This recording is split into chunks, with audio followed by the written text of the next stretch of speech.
15년 전 남편이 소꿉친구와 바람을 피우고 심지어 아이까지 낳게 되었다는 사실을 알고 결혼 생활을 끝냈습니다. 이로 인해 매우 속상하고 직장을 그만둘 뻔했지만 그 힘든 시기에 지금의 남편이 저를 도와줬고 우리는 함께 행복한 가정을 이루었지만 내 행복은 오래가지 못했습니다.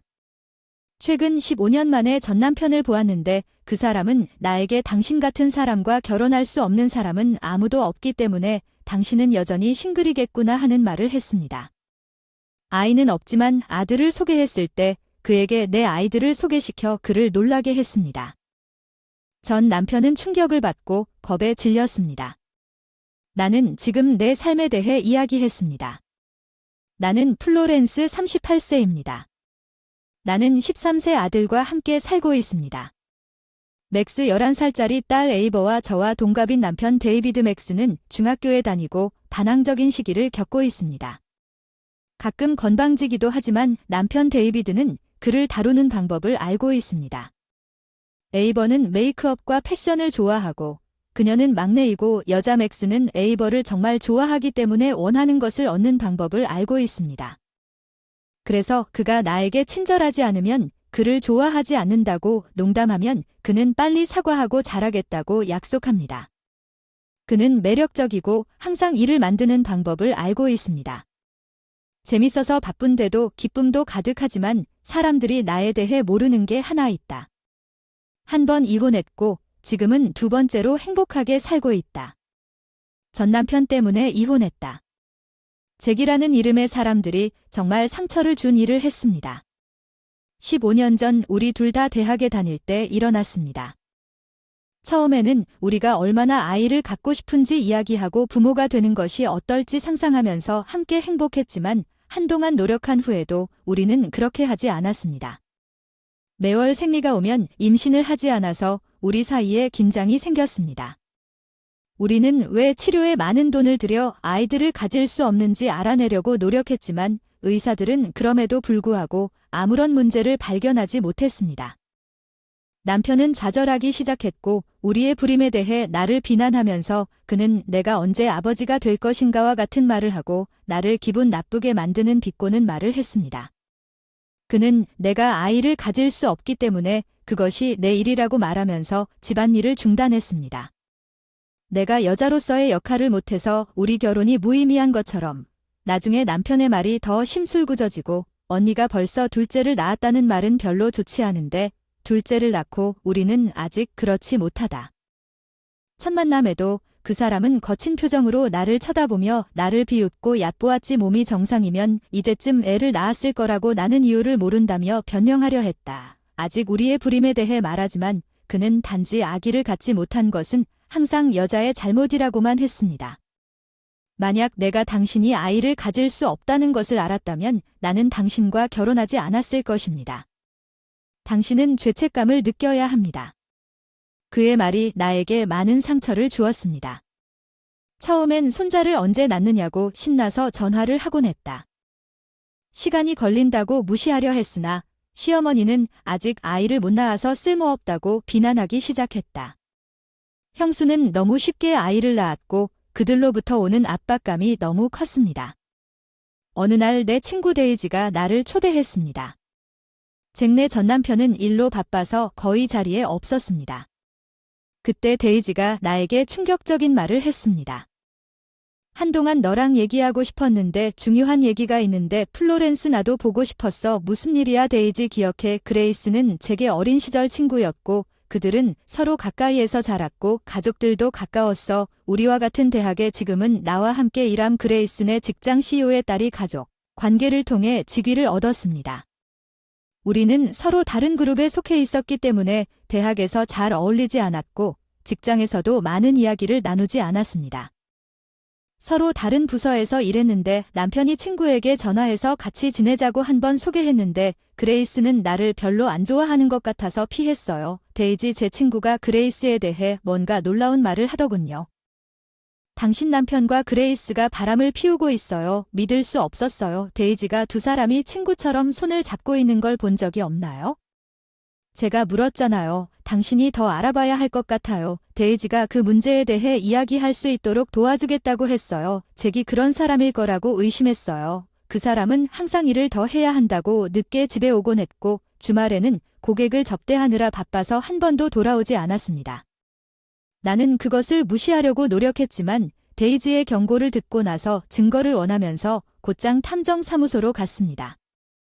일주일 이내에 그의 불륜에 대한 충분한 증거가 있었지만 나는 아직 그와 이혼할 준비가 되지 않았습니다. 모든 것에도 불구하고 우리가 서로에게 한 약속을 여전히 기억했습니다. 며칠 후에 결정을 내릴 시간이 필요했습니다. 집에 돌아와서 잭이 저녁 식사에 앉아 있는 것을 발견했습니다. 그 사람이 집에 늦게 오니까 특이한 테이블 너 집에 있구나. 또 늦을 줄 알았어. 빈정대면서 미안 얘기 좀 해야겠어. 그 사람은 불륜에 대해 알고 대답했어. 나쁜 소식이 있을까 싶어 마음의 준비를 했어. 그 사람이 말한 이혼 말에 저는 충격을 받았습니다.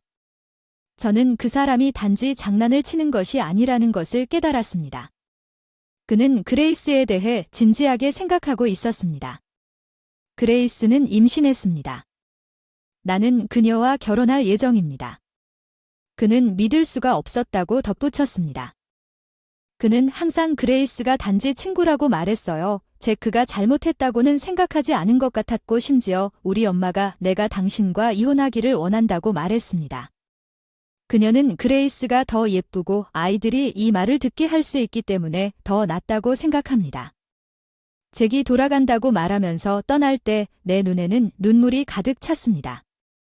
그레이스에게 난 너무 마음이 아파서 나중에 그를 말릴 수 없었어요. 그레이스가 잭에게 이혼하라고 요구하는 메모와 함께 이혼 서류를 우편으로 받았어요. 그건 뺨을 때리는 것 같았어요. 당신이 내 남편을 데려간 사람이 아니라고 말하고 싶었지만 다투면 아무것도 안 바뀐다는 걸 깨달았어. 왜 비난을 받았는지 의문이 많았어. 이혼을 그냥 받아들일 수 없었어. 조용히 나 자신을 변호하자 탐정사무소에서 수집한 증거를 이용해 이혼을 시작했어. 중재 신청 후 며칠 후 제가 응답했을 때 모르는 번호로 전화가 왔습니다.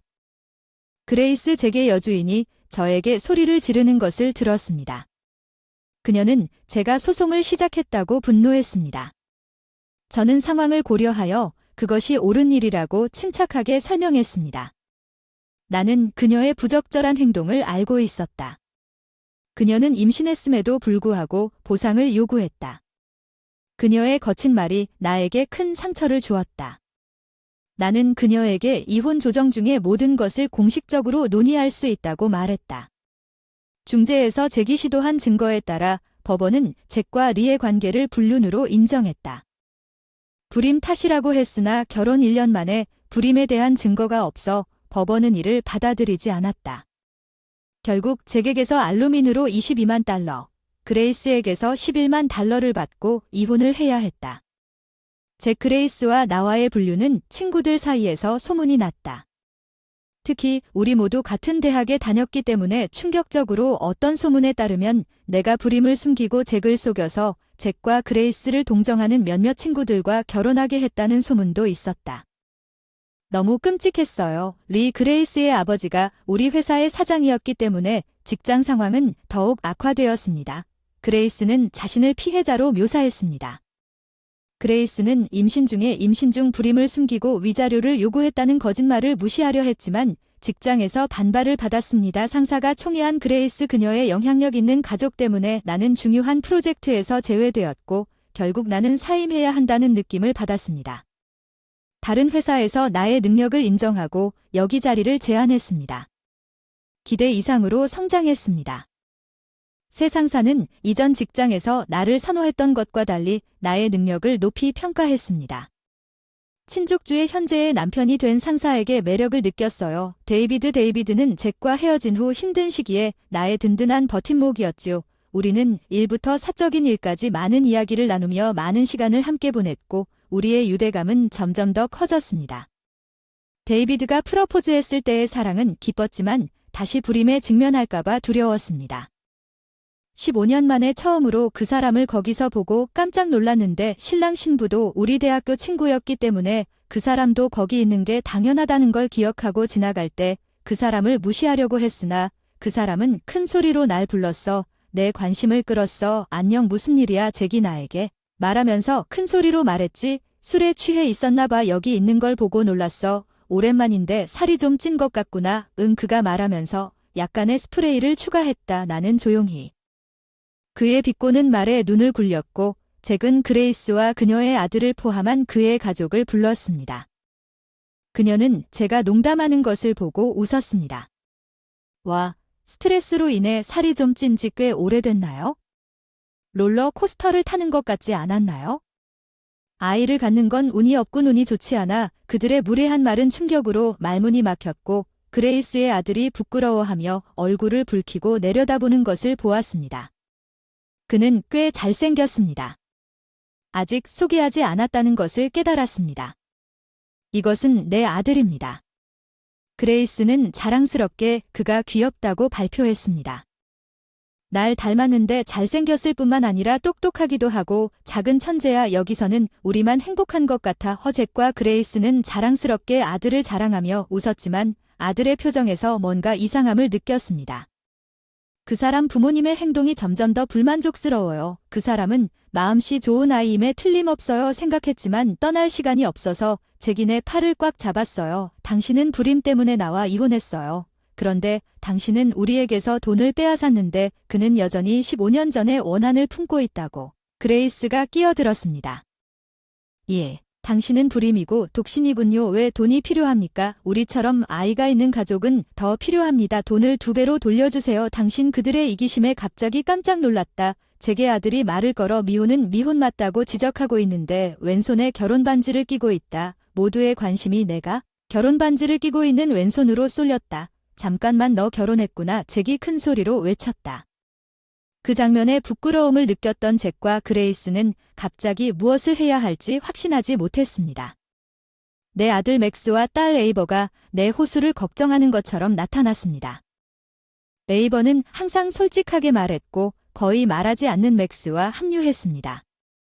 너무 대담하게 엄마는 늦었고 아이들이 있습니다. 맥스가 놀랐습니다. 네, 소개하겠습니다. 이쪽은 내 아들 맥스와 내 딸 에이버입니다. 잭과 그레이스는 아이를 가질 수 없다고 생각했던 여자의 아이들을 보고 충격을 받았다고 말했습니다. 그레이스는 내 아들을 자세히 살펴보고 좀 더 성숙한 어조로 말하기 시작했지만 목소리는 이상하게 들렸지만 맥스의 교복에 대해 궁금해하는 것 같았습니다. 그는 남편과 함께 학교에서 곧장 왔으니 교복을 입고 가만히 있고 네, 그는 그 유명한 사립중학교에 다닙니다. 나는 맥스가 열심히 일했다고 설명했습니다. 해보고 싶어서 시험을 보도록 했고 올해부터 계속 다니고 있어요. 정말 맥스는 공부도 잘하고 지역 명문 학교에 다녔는데 절대 당신 아들일 리가 없어요. 그녀는 내년에 같은 학교 시험에 응시할 예정이라고 자랑스럽게 덧붙였습니다. 그래, 맥스는 바이올린 경연대회에서 우승했어요. 바이올린 경연대회에서 우승했어요. 제가 바이올린으로 소리쳤어요. 최근에 TV에 나와서 그 사람을 알아본 줄 알았어요. 그레이스는 소리쳤어요. 응, 그 사람 꽤 좋은 성적을 거두고 있는 걸 봤어요. 최근 언론의 주목을 좀 받았어요. 오늘 바이올린 연습을 마치고 돌아오거든요. 그레이스와 제 전남편이 말문이 막혔다고 설명했어요. 당신은 불임이었어야 했는데 어떻게 이런 아이를 가질 수 있었나요? 잭이 항의했어요. 이제 우리는 모두 행복해요. 그게 중요한 거죠.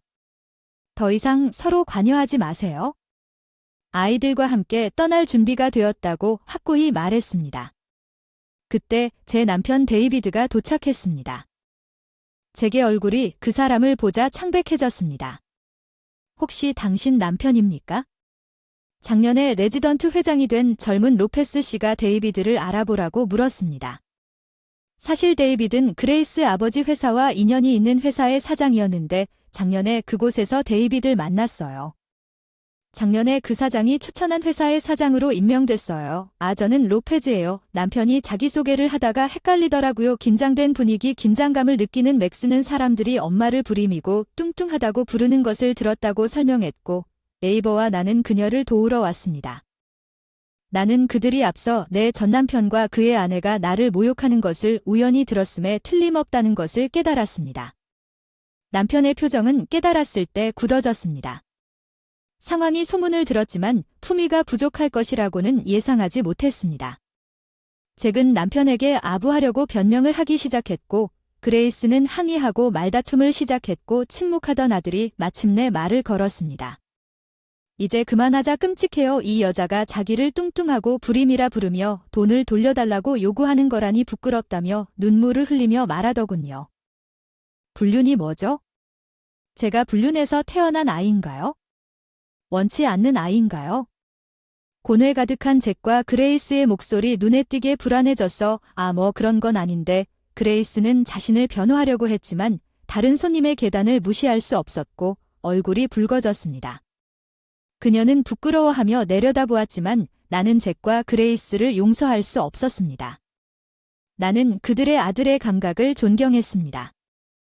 정의와 친절을 지지하고 싶어 말하려고 했는데 남편이 먼저 말했어요. 아내를 옹호하고 모욕으로부터 지켜줘서 고마워요. 당신은 친절한 아이예요. 남편이 웃으며 소년의 머리를 쓰다듬으며 말했어요. 말해봐. 나도 좀 통통한 것 같지만 그게 중요한 게 아니야. 나 임신했어. 살며시 배를 어루만지며 알렸다. 나는 이미 셋째 아이를 임신 중이었는데 그때는 출산 휴가 중이었는데 눈물이 그렁그렁한 눈으로 돌아보았다. 얘야, 계속해서 내 엄마도 너를 뱃속에서 잘 키웠어. 너는 원치 않는 아이가 아니야. 내 엄마 아빠는 너를 사랑하고 내가 자랑스러워. 잭과 그레이스를 보면서 나는 그들의 반응을 기다렸다. 소녀는 바라건대 바라봤고 정말로 물었습니다. 잭과 그레이스는 재빨리 고개를 끄덕였습니다. 예, 당신은 우리의 자랑입니다. 당신은 우리에게 매우 중요합니다. 소년이 웃는 모습을 보니 안도감을 느꼈습니다. 일단 우리 자리로 돌아가자. 오늘은 축하의 날입니다. 각 가족에게 제안했습니다. 자리로 돌아가 혼란스러운 장면이 끝나고 결혼식은 성공적으로 끝났고 우리가 역으로 향할 때 그레이스와 잭이 아들의 손을 잡고 우리에게 다가왔습니다. 맥스와 에바는 나를 보호해 주었지만 남편은 낄낄 웃으며 그들을 진정시켰습니다. 그레이스 그리고 잭은 오늘 우리의 행동을 진심으로 후회하는 모든 것에 대해 사과했습니다. 이전에 그들이 제가 15년 만에 받은 첫 사과라고 말해주셔서 감사합니다. 아마도 아이를 낳은 것이 그들을 조금 변화시켰을 것입니다. 나는 그냥 웃으며 정말 나중에 말했습니다. 바로 오늘 저녁은 아빠가 직접 만든 햄버거로 할게요. 맥스와 아바가 제일 좋아하는 것 고마워요. 과거의 아픔을 뒤로하고 사랑하는 가족의 미소를 지킬 것을 맹세합니다.